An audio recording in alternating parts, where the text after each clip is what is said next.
Okay, welcome everybody to the regular meeting of the Pickleweed Advisory Committee of February 2nd, 2022. The time is 7:04 p.m. and I invite Becky to please take roll call. Thank you, Steve. Salvador Avalos. Don't think he's here yet. Miguel Hal Gutierrez. Here. Thank you. Nancy Palacios. Here. Thank you. Kate Sprague. Here. Thank you. Janet Tanchez. I believe she's absent this evening. Right. Rosa Vasquez.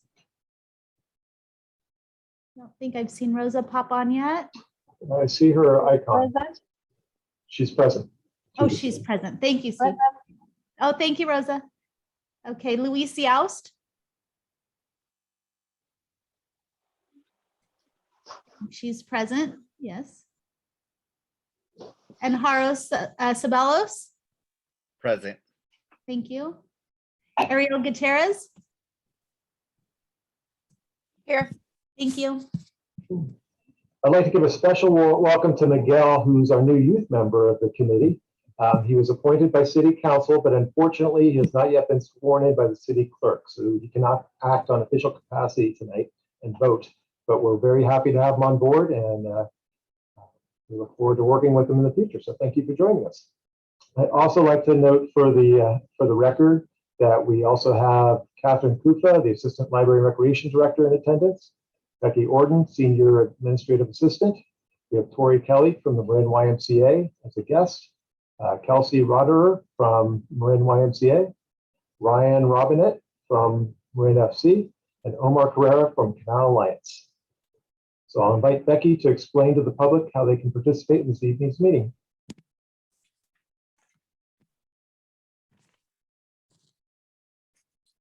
All right, good evening. Viewers are welcome to provide public comment online through Zoom or by telephone at 669-900-9128. The meeting ID tonight is 852-1560-3702. If you are watching this meeting through Zoom, please select the participants button and select raise hand if you wish to speak. If you are participating by telephone and wish to speak, please press *9. When it is your turn to speak, you will be notified by the host inviting you to participate. You will press *6 to unmute yourself. Once you are unmuted, you will have 3 minutes to provide your comments. Thank you, Becky. The agenda to the agenda amendments. Are there any amendments to this evening's agenda? All right. Seeing none, we'll move on to the minutes. Review and approval of regular meeting minutes of October 6th, 2021. Unfortunately, the recording of the October minutes was accidentally deleted prior to the minutes being drafted.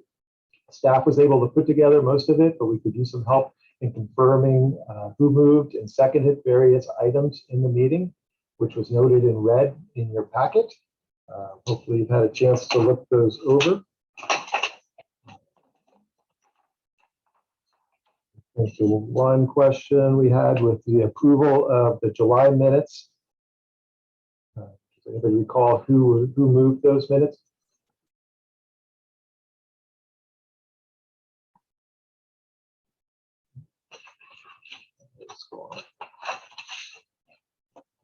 On item number 3 on the minutes, it was the Tamalpais ESL program. Do we recall who made the motion on that item?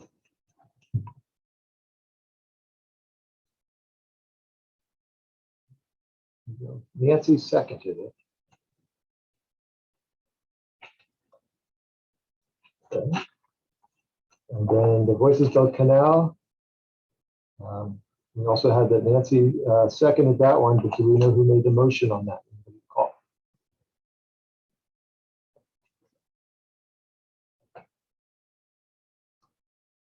Okay. And then item number 4, the revisions to the guidelines and application for co-sponsored use.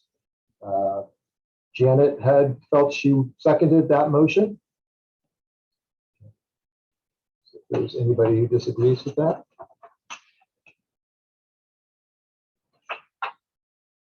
Okay, and then item number 5, which is the steering committee for the Park and Recreation Master Plan. Anybody recall who made that motion and seconded? Somehow I think Salvador might have been, but he isn't here to state that. And then number 6, review proposed 2022 Pickleweed Advisory Committee meeting schedule. Janet says she believes she seconded that, unless anybody has an alternate memory. Okay, so then what I would like, please, then, if we could have a, I would like to, does anybody have any questions about the minutes? No? Becky, is there anybody from the public on board? No, Steve, we do not have anybody in the public. Okay. Does anybody want to make a motion and second the approval of the incomplete minutes from October 20th, 2021? I move to approve the incomplete minutes from the October 2021 meeting. Do we have a second? I second it.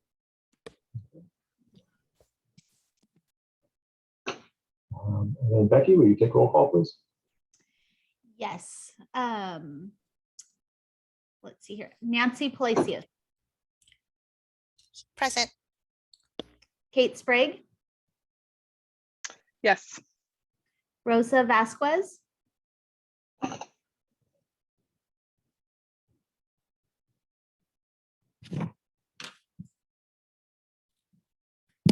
I'm sorry, I was on mute. Yes. thank you. Luis Youst,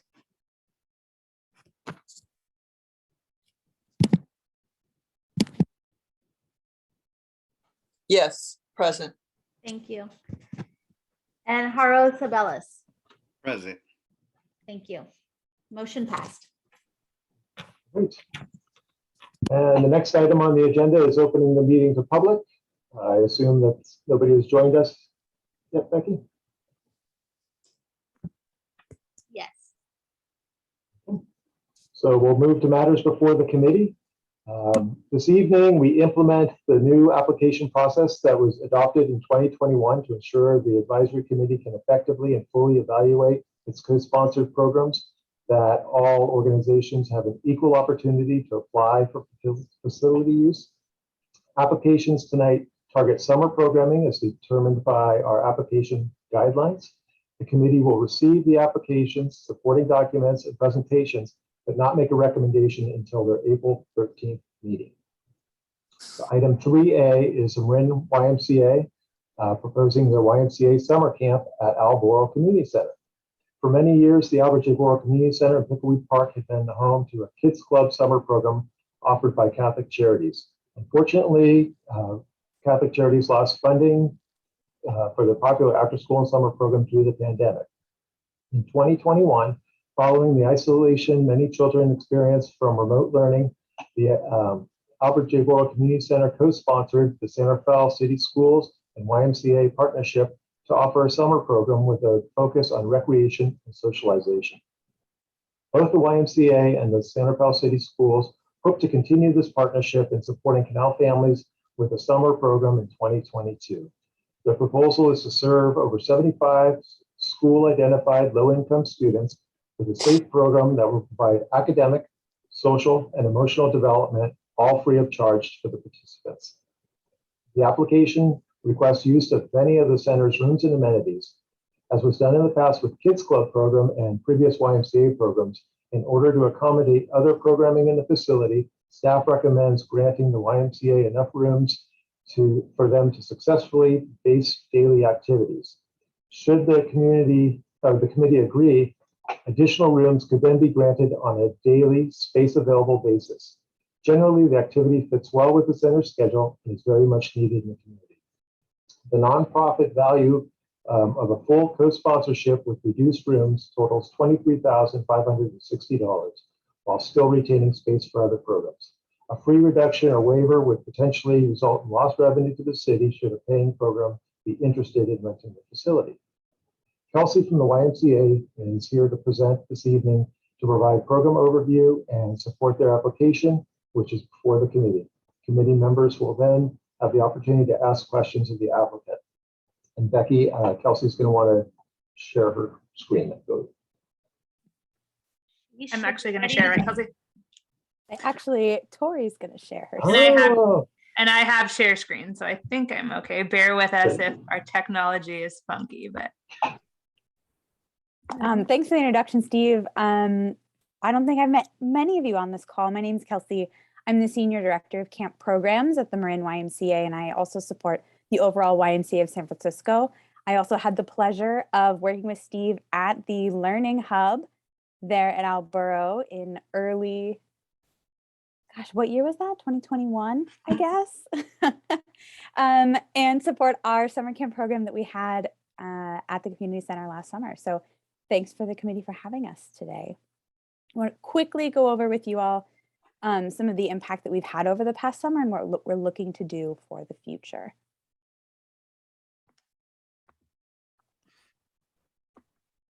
Overall, the Marin YMCA was able to support a lot of youth across Marin County this past summer. So you can see some of our demographic statistics here. We had 6 of our summer camp sites as far north as Tamales and as far south as Alborough, with 40% of our youth being English language learners. This is a huge jump for the Marin YMCA from what they've done in the past, where we've primarily been focused in our fee-based markets, and we're excited to continue to serve the San Rafael community as well as all of these other communities that are interested in having us in supporting the youth of Marin.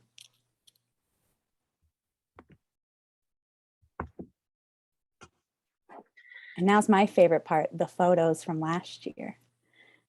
So last year we generally served about 60 kids a week over a 6-week time period in the center, both inside and outdoor space youth. And as Steve had previously mentioned, our primary focuses for our programs that have been created in conjunction with the city of San Rafael include the enrichment and skill building of youth. So giving the youth of the Canal the opportunity to not only try new things, but develop the skills that they already have and know and enjoy to do. Allow youth to build relationships with the others that live in the Canal that they may not have access to or may not go to their same school. And socio-emotional learning, which is a main focus of all of our youth development work at the Y, to build lifelong skills of self-awareness, connection building, self-management, and conflict resolution. But all of that looks like this. It looks like water gun fights and playing with slime and getting to do all of these fun and exciting activities.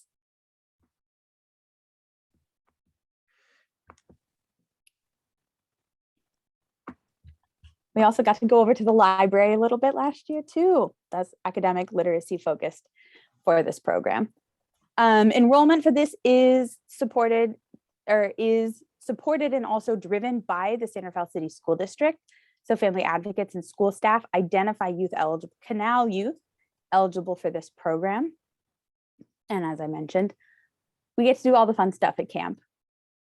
Opening circle, arts and crafts, games, sports, team building, STEAM activities, all those fun things.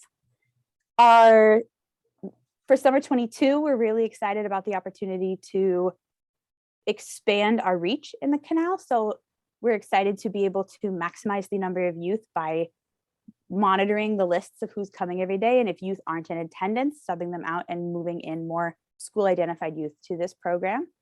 And all COVID precautions still being taken into effect, but hopefully not impacting our program quality. We're hoping to be able to take the kids off campus this summer for youth field trips and swimming.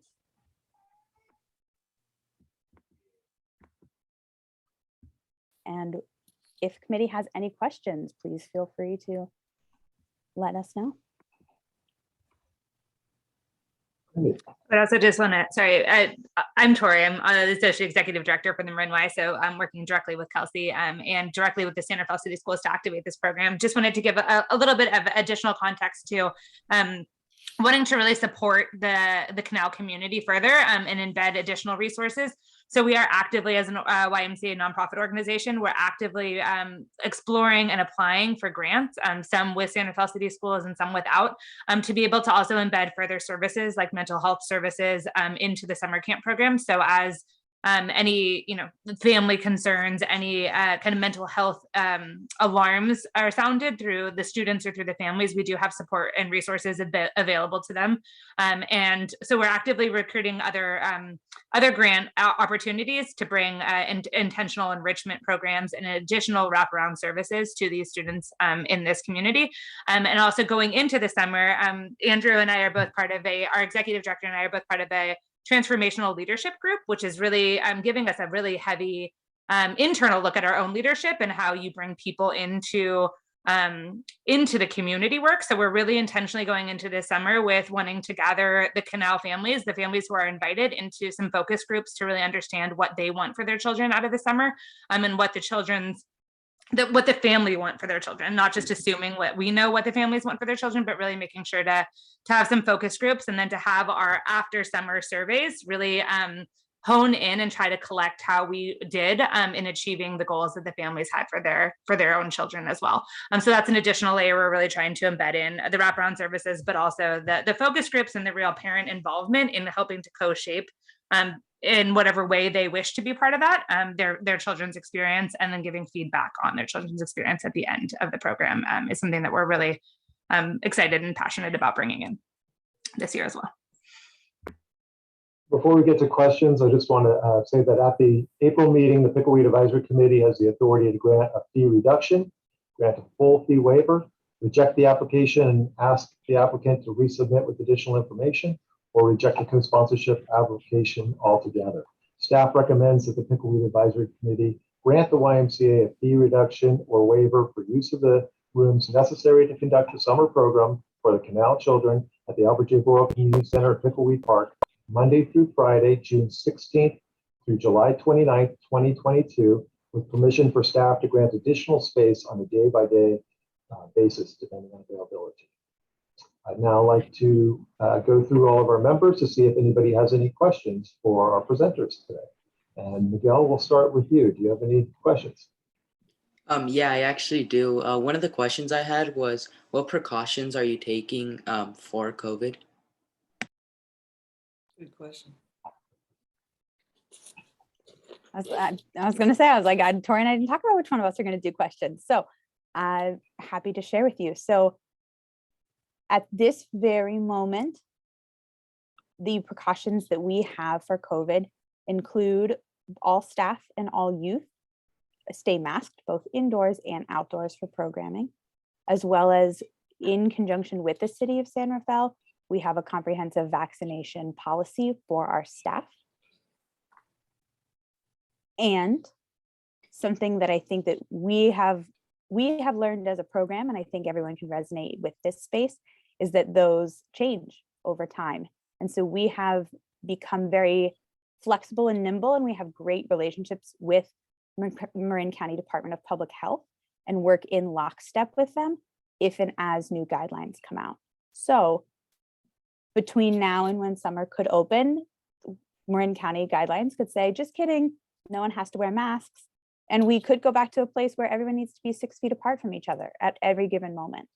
So while I can speak to exactly what we're doing right now and what we have done in the past, I can't speak to what exactly it'll look like in June, but what I can assure you is that we work very closely with the Marin DPH to make sure that all the youth and all the staff stay safe. Great question. Great question. Any other questions, Miguel? No, that was just my one big question. Great, thank you. Nancy, do you have any questions?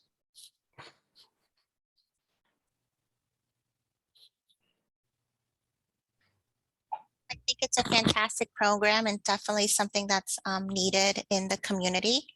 The past couple of years have been very isolating for kids. Can you hear me? have been very isolating for kids. So this is, like I said, a great opportunity. I'm curious about the staff. Are they bilingual? As we hire staff for this program specifically, Mhm. we focus on hiring bilingual staff. So we do not hire exclusively bilingual staff. We intentionally are trying to hire both for summer and Mhm. current programming, one, staff from the community, and two, bilingual staff. Okay. Okay. That's good to know.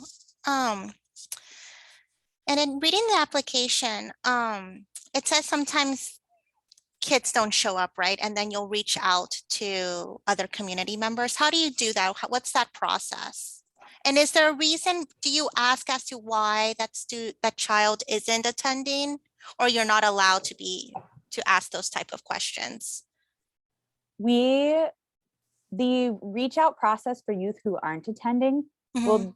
will trend back to us working closely with the San Rafael City School District. Okay. So occasionally we have asked in the past, and there are times that we haven't, especially early programming, when we wanted to make sure youth who were not showing up to program were not showing up because they were COVID positive. Those are things that we definitely need to know. Okay. Also acknowledging that we are new in the Canal community. And so when we call even from a YMCA cell phone line, it may not become a priority for those families. So working in conjunction with the family liaisons and the school district, we're hoping to be able to cover all of our bases to best support the families if and as they are not showing up. Okay. Additionally, if there are families who large summer plans change, we want to be able to cycle them out. So there is going to be a time of, if you do not respond or there's a no contact window, then we will move on to the next. Okay. Okay. I think that's it for me. If I have another question, I'll let you know. Thank you. Awesome. Thank you. Thank you. Kate, you have a question? Thank you. Thanks for the presentation. I have a couple of questions. The first one is, I was just wondering if you could maybe speak to whether supplies get stored day to day or over the weeks, and where that might get stored in terms of the space that's allocated to you, whether that's available then still for use on the weekends for other things, and what that looks like. I'm definitely going to need a little bit of assistance on this question, but I believe that as it stands right now, we have access to some storage space in the community center. There are some potential shelves that are not being used currently that we've been granted access to for our current programming. And you know, I hadn't thought much more outside of that. If I can jump in a little bit, there is some minimal storage. Like most of our programs here, we don't have a lot of storage, so big items come and go.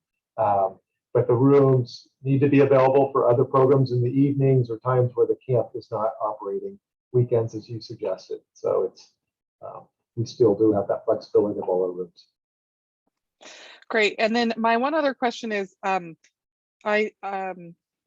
the funding looks like it's coming primarily from San Rafael City Schools at a per student rate. And I was wondering how firm that agreement is, or what happens if that funding isn't available. You know, are there other funds available? And it also looks like that's a shortfall between what you would get for 60 students at that $1,100 per student rate from SRCS versus your proposed rough budget. And I know it's rough, but just wondering if you could speak to that. Yeah, the Y is committed to running the programs regardless. I think we try to recoup we're a nonprofit, so we're not ever trying to go into these spaces and to charge fees that are absorbent. When we crafted up that budget, like I'll just give you the framing of the Y subsidized a lot of care during the hubs. So we ran community learning hubs that the district was actually not able to cover the full cost. And we came in and supported multiple thousands of dollars, tens of thousands of dollars when there was not district coverage in the past. So we are committed to operating the program. If it comes down to, the reality of it is if it comes down to a $200,000 deficit, we'd have to really see how we can offset that cost with other grants or other organizational funding in some way or another. We charge intentionally to try to keep the district costs down. So what we really do is to give you a rough estimate of what we charge a full fee family, just to break our programs even, is around $450 a week. The district cost that we do is really, we're subsidizing a lot of different costs. We're subsidizing all of the operational overhead. We take a lot of a subsidy for that and just run it in-house in kind because the work is meaningful to us and because it is behind the equity piece, the community piece, and serving the children and the youth and the families who need it the most is really at the forefront and the core of what our organization stands for. And we're excited to be entering these spaces more and more and increasingly so. So the budgets that we're providing, I'm sure many organizations do this, but we do charge a large fee for the families who can't afford it. And that does give us some room to offset the fees of the families who can't afford it and to lower our price point so that districts have a ton of funding right now. We know that they're being granted a lot of funding, but we're also trying to make sure that that funding stretches for them and that we can serve as many kids as possible. So if that answers your question, if there's any additional follow-up, I'd love to answer. But. No, thank you. Okay, and Rosa, I know your hand's up. You have a question? Yeah, I had a quick question. Were you guys only targeting 5th grade? Let's say, for example, if you had kids that were 6th grade, would you guys accept them? Or we're working with we are not opposed to accepting incoming 6th graders. We're working and really taking Santa Fe City Schools lead on who they're serving at this point in time. What we're working on is an increased partnership to be able to serve middle school students in our other programs as well. The primary focus for Borough Community Center and Santa Fe City Schools with this funding is to serve TK through 5. We are not opposed to serving 6th grade, obviously. I think that we're really taking Santa Fe City Schools lead on who the students are identified as. And we're more than open to exploring some of our other summer camp programs have alternate options for allowing middle school students at a subsidized rate that we're more than open to exploring as well. But my understanding is for Borough, Santa Fe City Schools identified this as a TK through 5 program. And I do believe there's other San Rafael City Schools funded and district funded programs that are serving more of the middle school age group, so 6th, 7th, and 8th, not at Borough, but I don't have enough knowledge to speak to where they are being served. I know that there's programs ran by BACR at Davidson Middle School, so I know that there are middle school program offerings. Whether that is filling the full need, I can't really speak to that for the district, but the focus for Borough is TK through 5, to my understanding.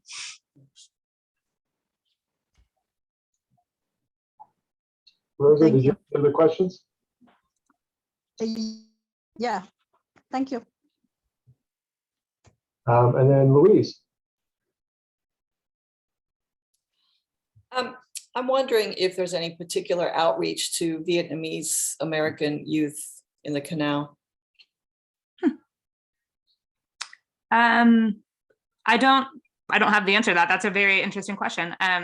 Like Kelsey said, the district is really the ones identifying the students. And I would be curious to know what population of the students at those schools identifies Vietnamese. And I'm sure I would assume that they're also being invited as that if they qualify in the same level that our Latinx and our other students are being invited. But I don't have the answer to that question, but I can definitely ask that. I would assume, like I said, the generous assumption to the district is that they're inviting anyone who qualifies and that the opportunity is extended to anyone who qualifies for those markers, which is primarily free and reduced lunch is the main. It's not just English language learner, it's free and reduced lunch is really the qualifying marker. So anyone who qualifies for free and reduced lunch is being, my understanding is districts have to serve 50% of their free and reduced lunch populations unduplicated. So. Okay, excellent. Thank you for pursuing that. It's such a great program. It keeps kids out of trouble, they say. but provides them with creativity and interaction. I'm delighted you all are working on this. Thank you. Thank you. Idle, do you have any questions? I don't have any. Oh, you're muted there.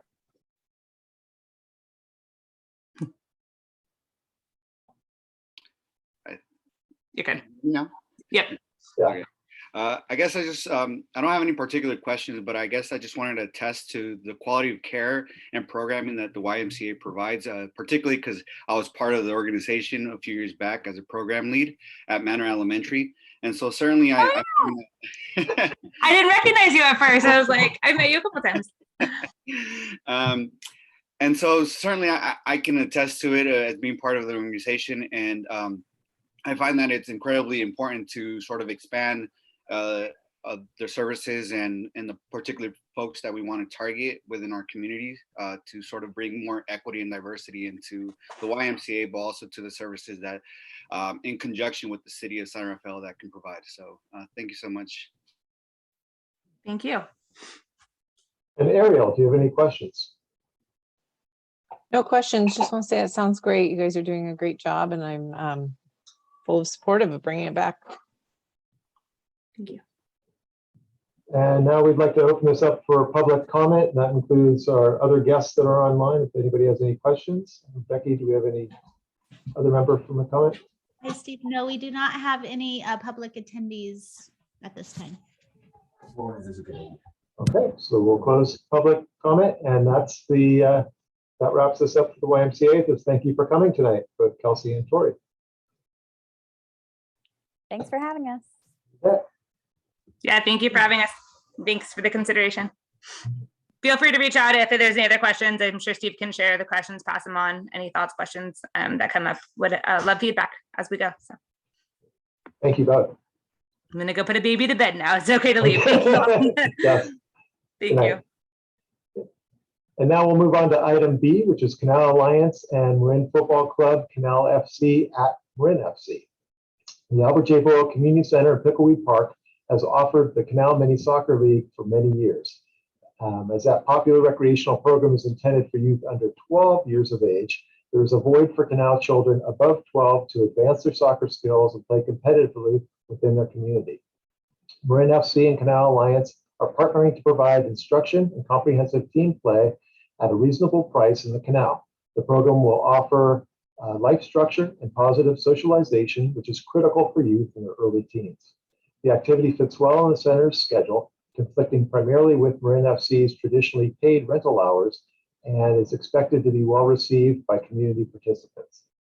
The nonprofit value of full co-sponsorship totals $9,200. Your packet reflects an amount half of that, which was my fault as I mistakenly thought the request had been reduced to one field.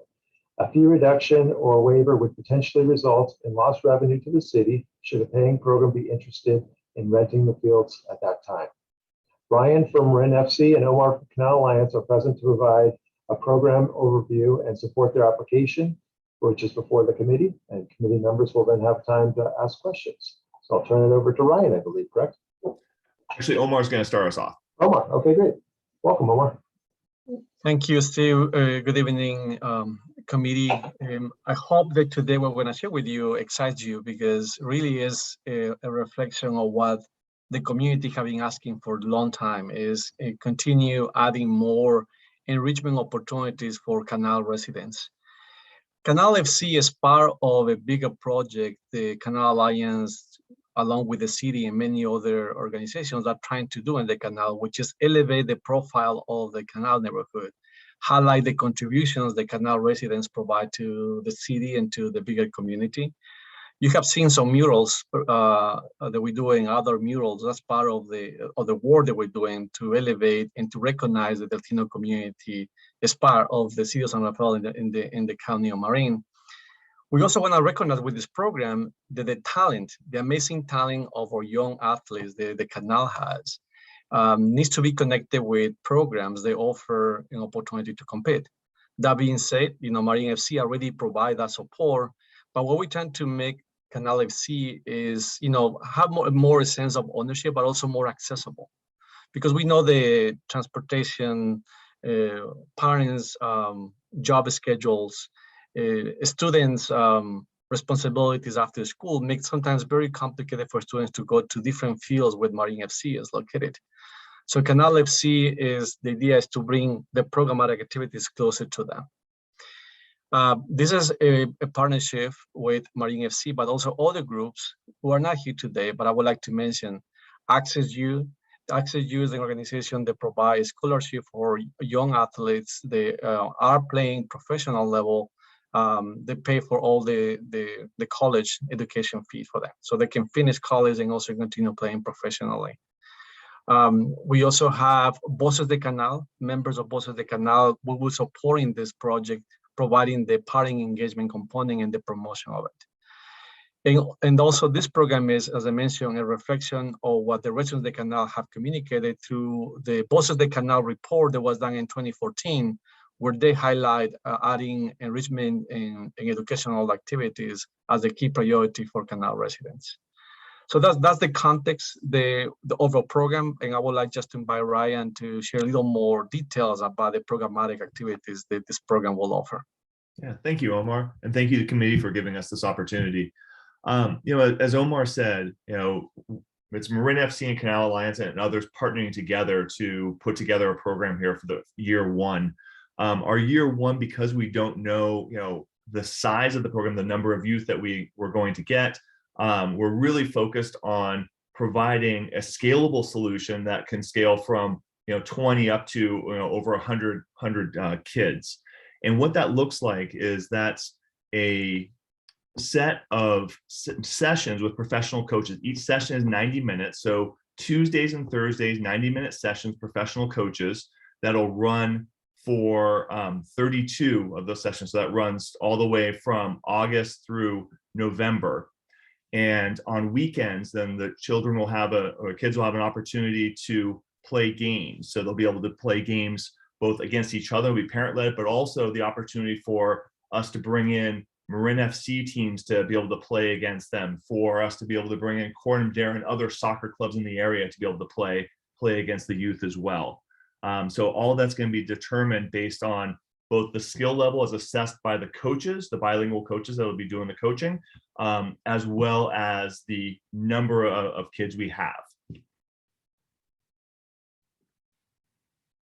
And I think that's kind of the high level overview. I think it probably makes sense jumping into questions if anyone has questions at this point.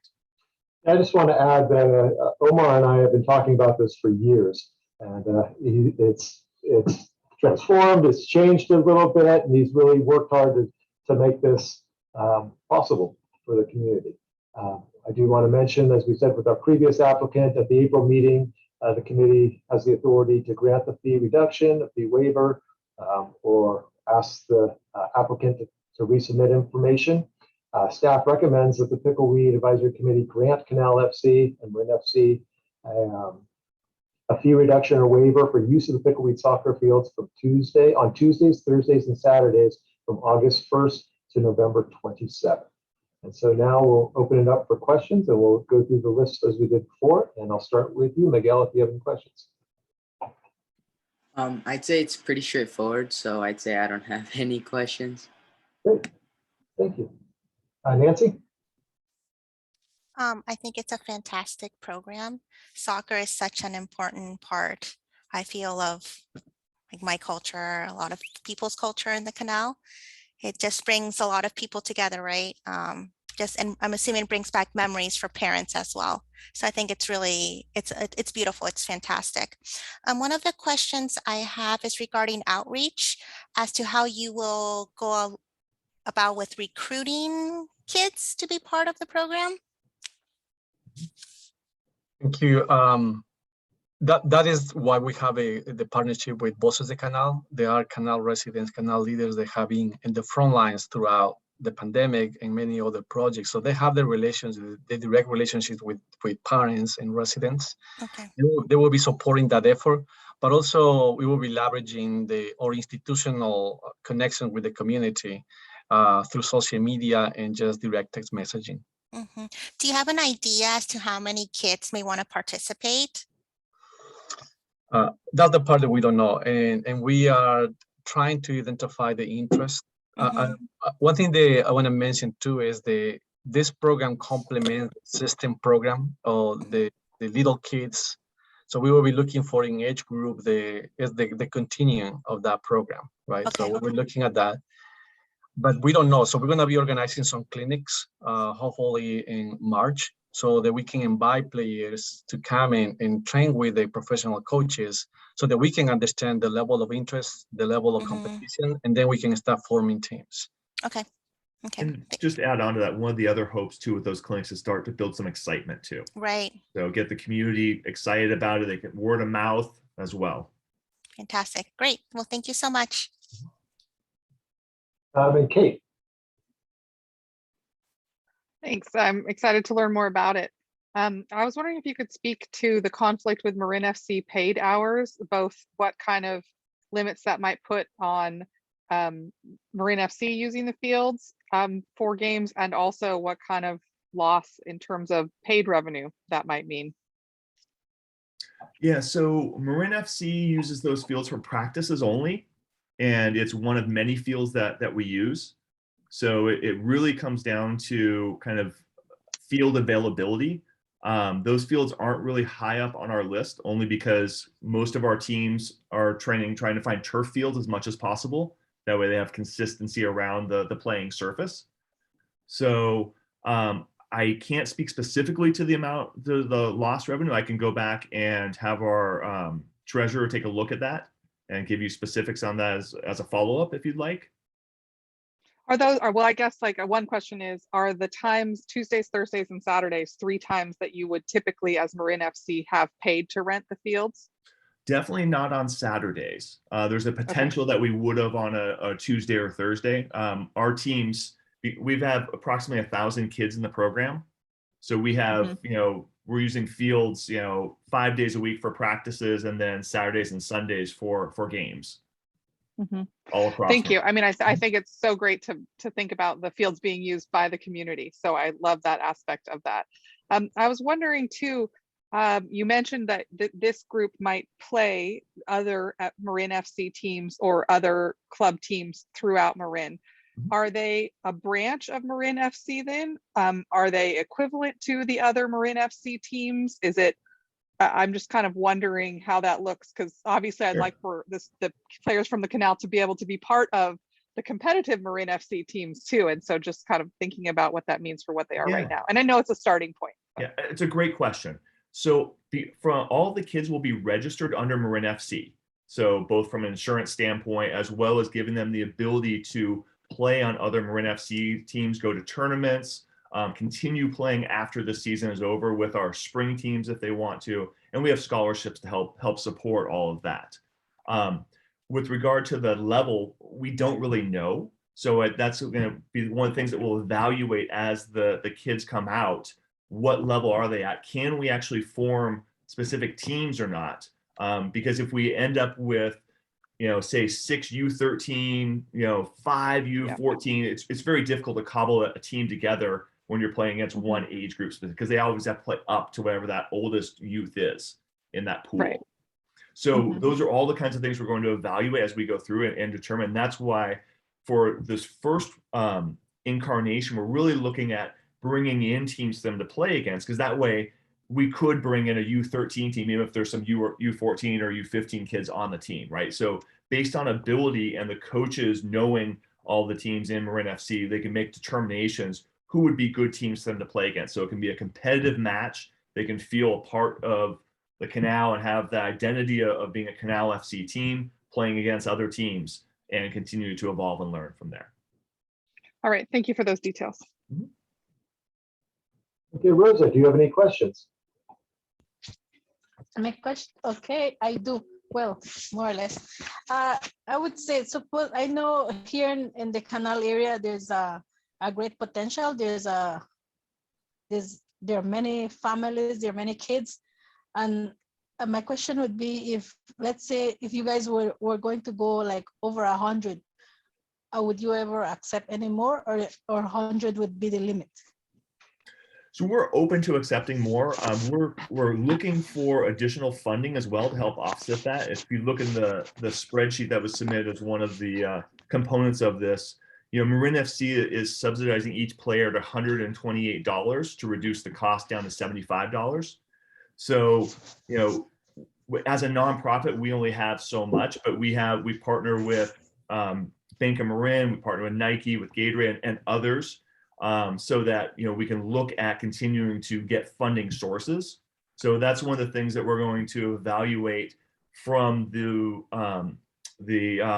sessions that we do in March and April to be able to have a much better idea of gauging interest and going after some of those funding sources.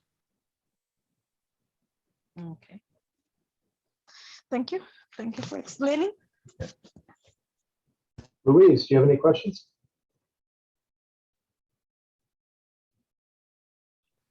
Yes, wonderful program, and it really creates community. It brings people together, parents, kids. Wow, I love that. And my question is concerning head injury. Do the coaches discourage kids from using their head to hit the ball with? So U.S. Soccer, the governing body for all of soccer in the United States, has come out with guidelines. So the coaches are all trained to that. So at different age groups, the kids are not allowed to head the ball until a certain age, and then they're trained how to do it. All of our coaches are also certified in identifying concussions. How do you treat concussions? How do you working through that whole process, and then be able to identify when it makes sense if a concussion happens, when a kid actually can come back to be able to start playing again. So working through that whole process. So yes, there is heading involved in the game. It's really age dependent, and the real key is the training around it to make sure that it's done properly and managed. So kids don't wear helmets, do they? Some kids will. It's really a family decision. It's not a helmet per se. It's a soft padded, almost headband that they can wear. That at this point, it's unclear. The literature isn't clear if that really makes a difference or not. So there's a lot of research going on in that field, and I can't really speak to the specifics and everything else, but it is something that we're constantly looking at. Our coaches are aware of and trained on. Yeah, that's the one thing that scares me about this sport, especially because children are still developing. So obviously you sound very aware of the issue, and I appreciate that. And so at what age do you allow kids to head?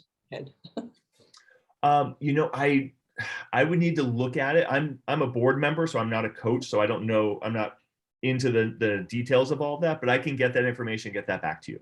I'm just wondering. Okay. Thank you. That's very concerning. Thank you. Idle, do you have any questions? No, I don't have any questions.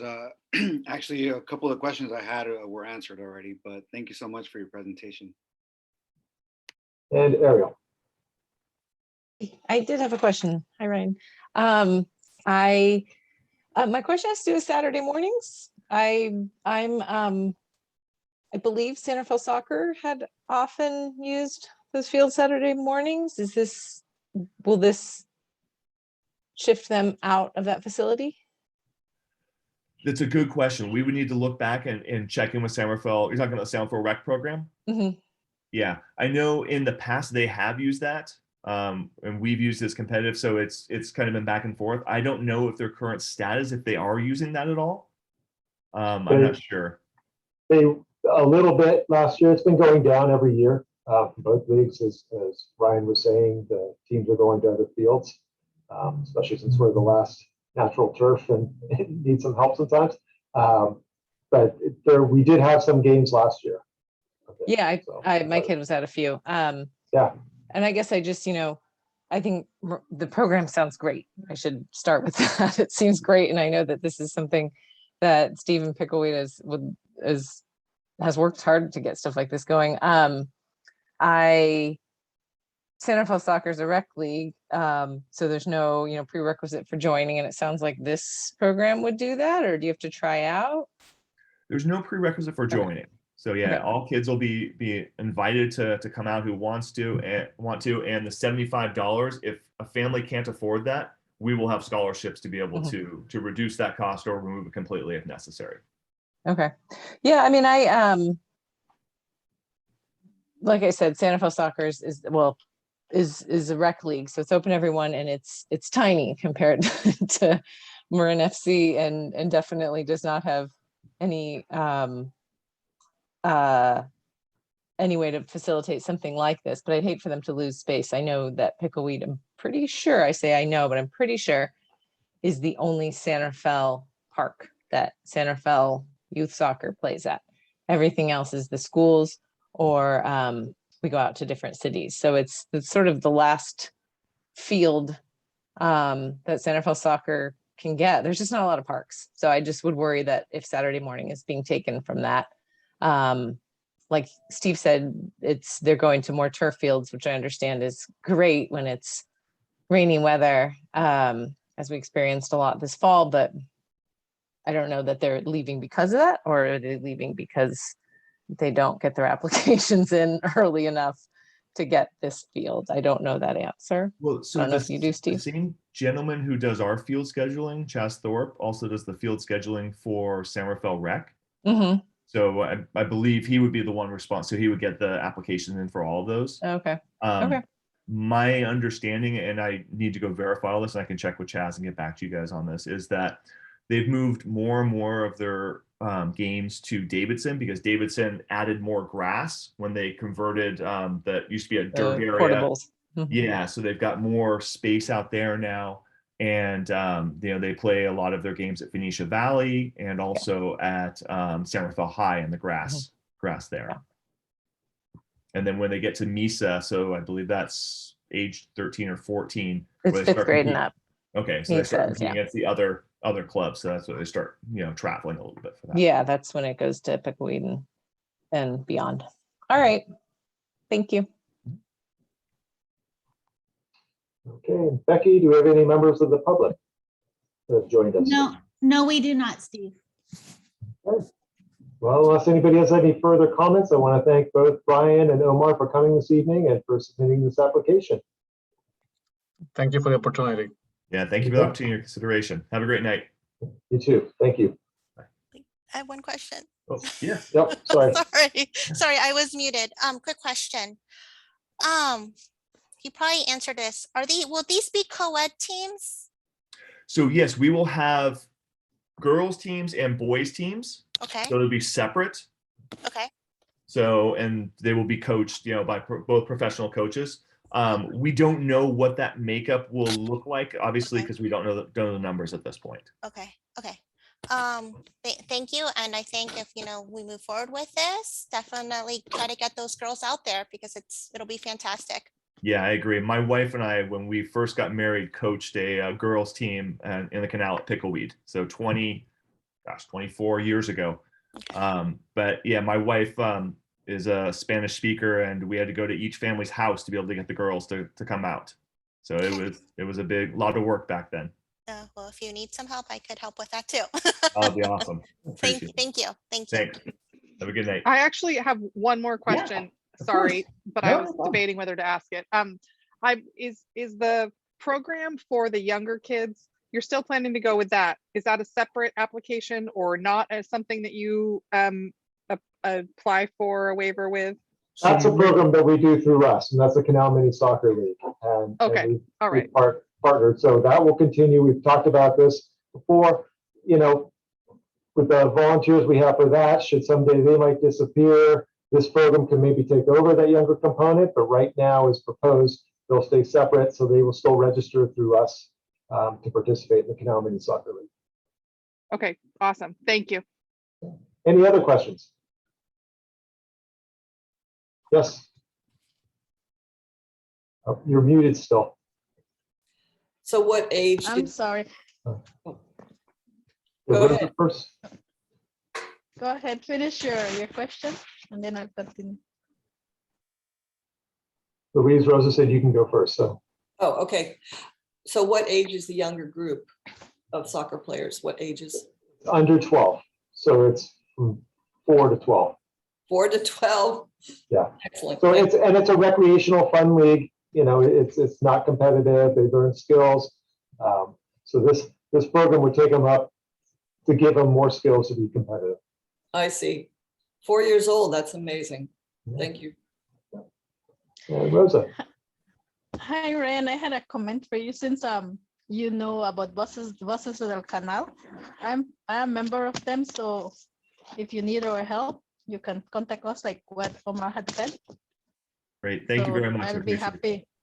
I'll be happy to help in because I live in the community. Great, thank you. Really appreciate it. Okay, last call for You're questions. welcome. All right. Thank you both for coming tonight. Appreciate it. Good night. Thank you. Take care. Bye. Okay, so now we're going to move on to item number 4, and that's review of the Marin YMCA after school program application. This is just informational only. As mentioned earlier this evening, and in the agenda report, the loss of the former Kids Club program was a loss to the community. And after repeated conversations from all levels of the city, in December, San Rafael City Schools and the YMCA and borough staff were able to sit down and agree on hosting a free after-school program for Canal youth who were referred to the YMCA by the schools. The nonprofit value of the granted full co-sponsorship for the meeting rooms and picnic area will exceed $22,533 while still retaining space for other programs. As mentioned earlier, what we've done is we will add extra rooms on a day-by-day basis should they be available. The co-sponsorship amount will be charged against the $140,000 available annually for co-sponsorship. So this was a program back in last summer. I had tried to ask the school district if they would help support it. They thought they could include all the children into the current program that was going on at Bahia Vista on campus. But they did receive additional funding and realized there was that extra support, but it was meetings. It came up several times with meetings with our director, the city manager, the mayor, and my continual asking of both Catholic Charities and the YMCA. And finally in December, it happened quickly. So we didn't have time to put it before this committee, but we know that historically the committee has supported this and the city felt it was a very important program to do. So there's no action involved, but I'm open for any questions. I think it's somewhat similar to the presentation we had from the YMCA earlier, so you know what they're doing. But I'll go through the list to see if there's any questions. Miguel? I'd say I don't have any questions. Okay, that's great. Nancy? When I was looking at their application, section B measurements, they had stated that due to staffing shortages, they couldn't do this internal assessment called safe and supportive environments and student interaction and engagement, which I think is very important, especially since last year was their first time doing this. So if we move forward, I think it should be something that they do, because it was great, because that's how they get feedback, I'm assuming, right? Correct. Yeah. The safe, yeah. Yeah, it says they were unable to administer this assessment due to staffing shortages, but yeah, it would be nice to have that, because if we keep asking, I mean, this is a question we're going to ask them each year, right? Correct. So yeah. Great. That was it. Good point. Thank you, Nancy. Kate? I don't think I have anything for this one. Okay. Rosa? I had a quick question. The days that they were requesting, is it from Monday through Sunday? Because I don't see that they mark any specific days. It's Monday through Friday. It's an after-school program. Oh. So they pick the kids up. They'll do early release. They'll pick up, and they're here till the program goes till 5:30 in the afternoon, Monday through Friday. Oh, okay. Thank you for clarifying that. Sure. Louise?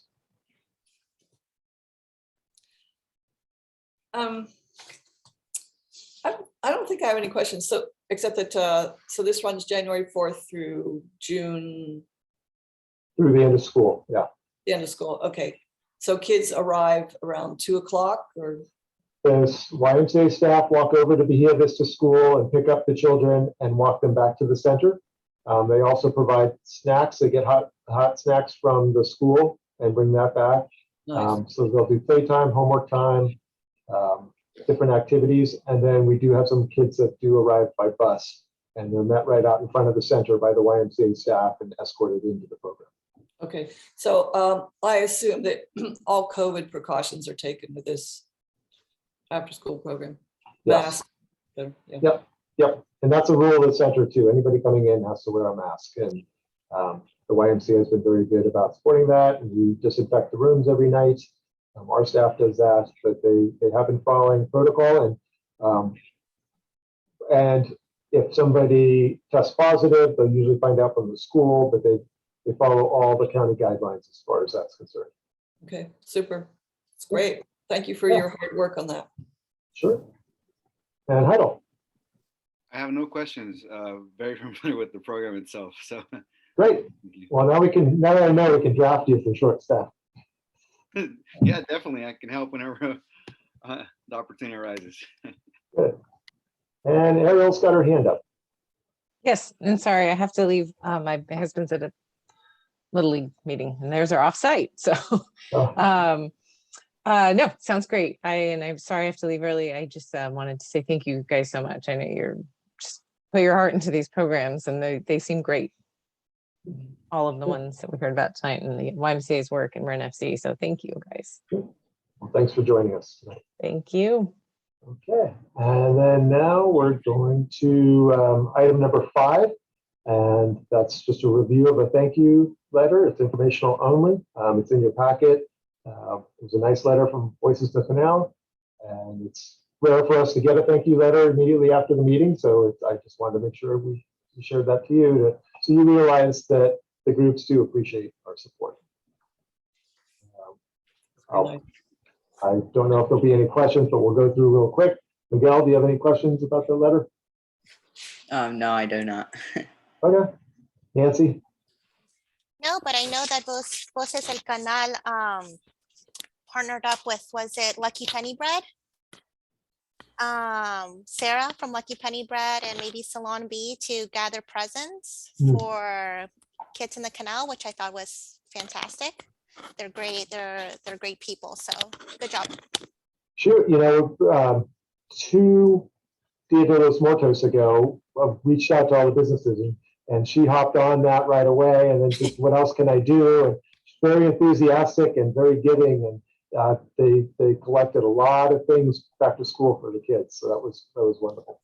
It was great. It was great to see the community come together. So yeah, and they distributed those through our Canal Mini Soccer League too, those families. Yeah, great. Kate? No, I thought it was lovely to receive that. Great. Rosa, as a member of that group, do you have any questions or comments? Oh, you're muted.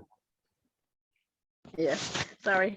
No, well, I wasn't aware that they were doing the letter, well, which is great. I read it and I was like, oh, okay.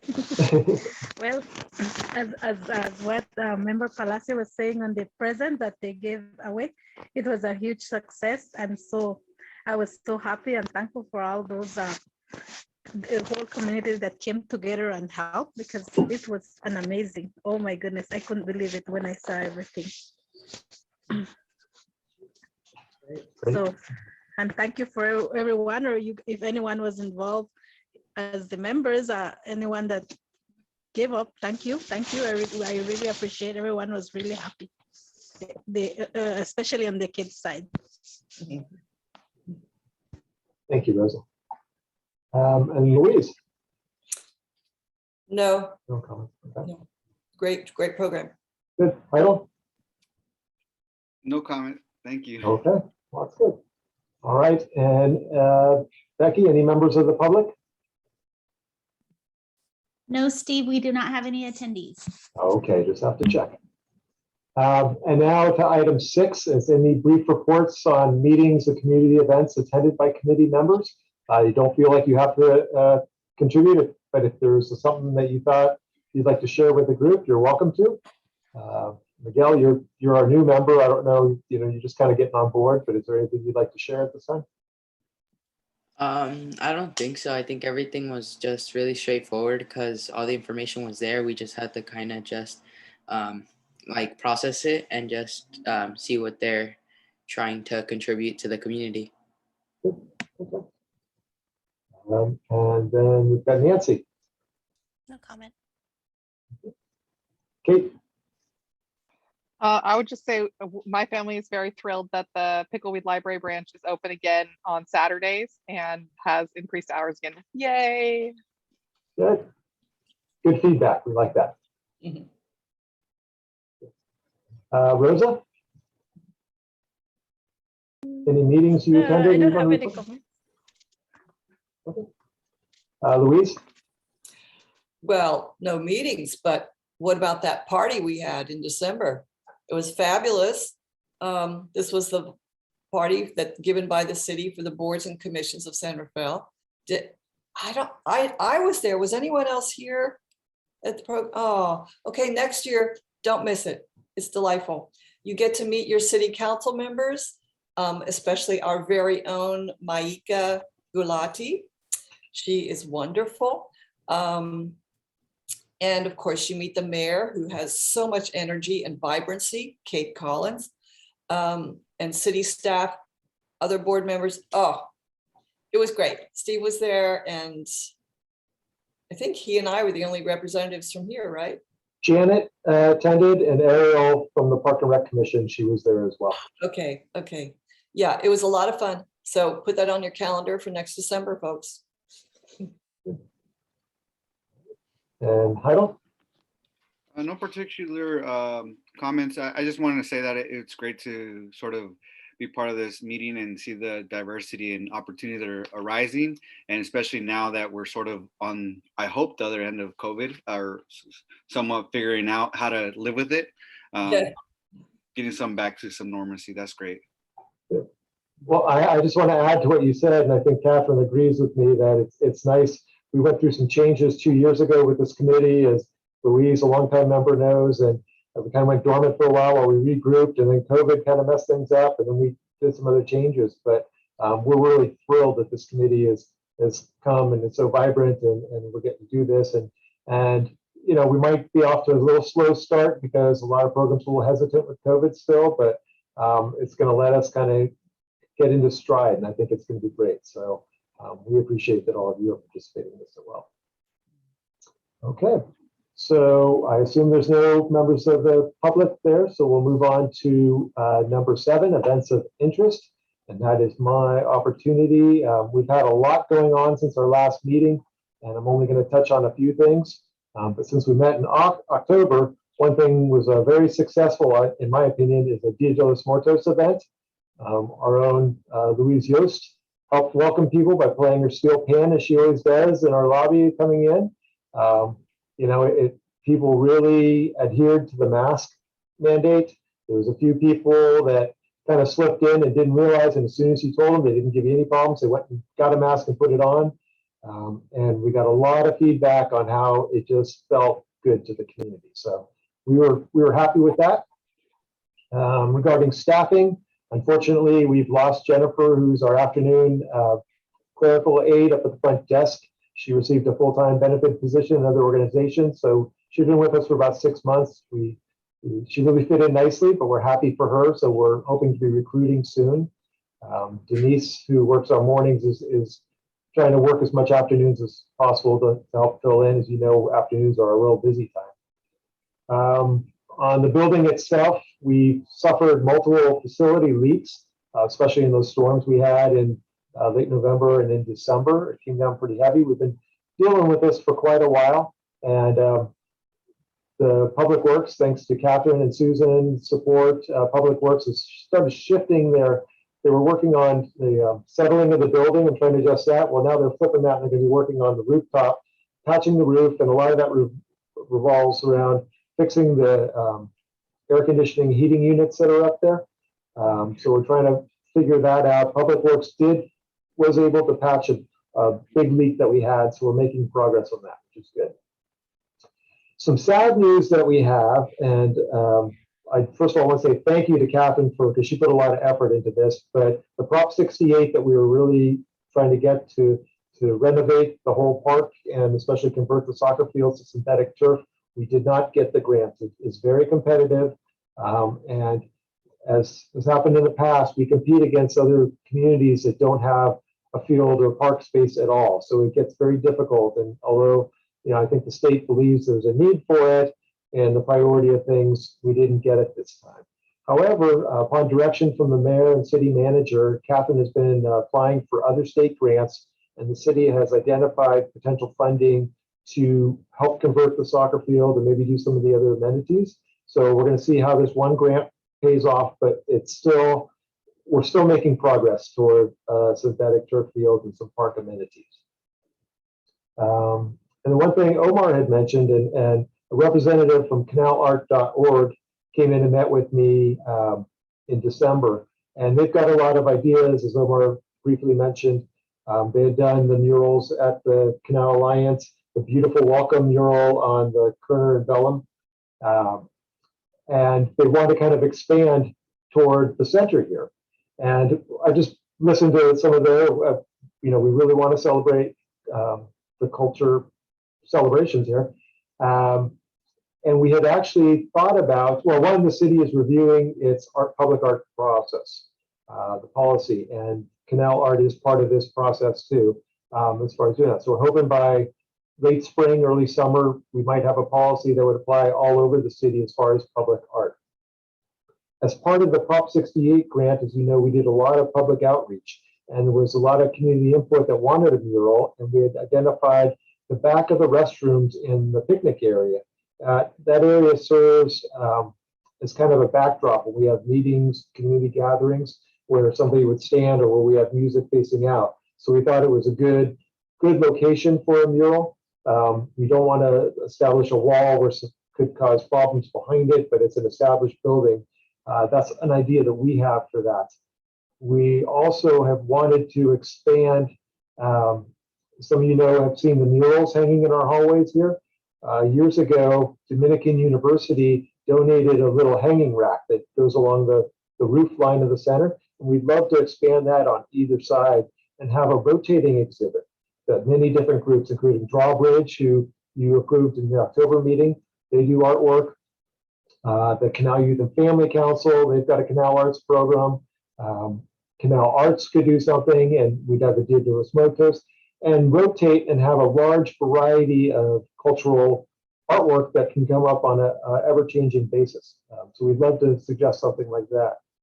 And then, although it's not our jurisdiction, we have two large transformers out near our parking lot that often get tagged with graffiti. As if you might know, downtown and some of the other locations where they've turned those into artwork, it kind of stops the tagging and it becomes a beautiful piece that's out there. So we have some ideas too, as once the public art policy passes and this group comes back to us, we look forward to sitting down with them and suggesting our ideas and hearing what theirs is too. We've also worked with the county and sponsored a mobile vaccine site in December, and we've been discussing additional dates for that, and they did that in our multi-purpose room. We've worked with Marin Sanitary to have an annual Christmas tree drop in our parking lot so that people are disposing of their used trees properly. For program updates, our Canal Karate is doing really well post-pandemic. It's, well, if you can say post-pandemic, but in the fall, their numbers were up and they're keeping high numbers. Our gym rentals are pretty good. We have CYO basketball games. They had to delay their start by 1 week, but now they're going on Saturday mornings. We've got various volleyball rentals. We still are not offering our open gym sports yet. We're not going to do that until the mask mandate comes off. It's too hard to do basketball and adult sports that way.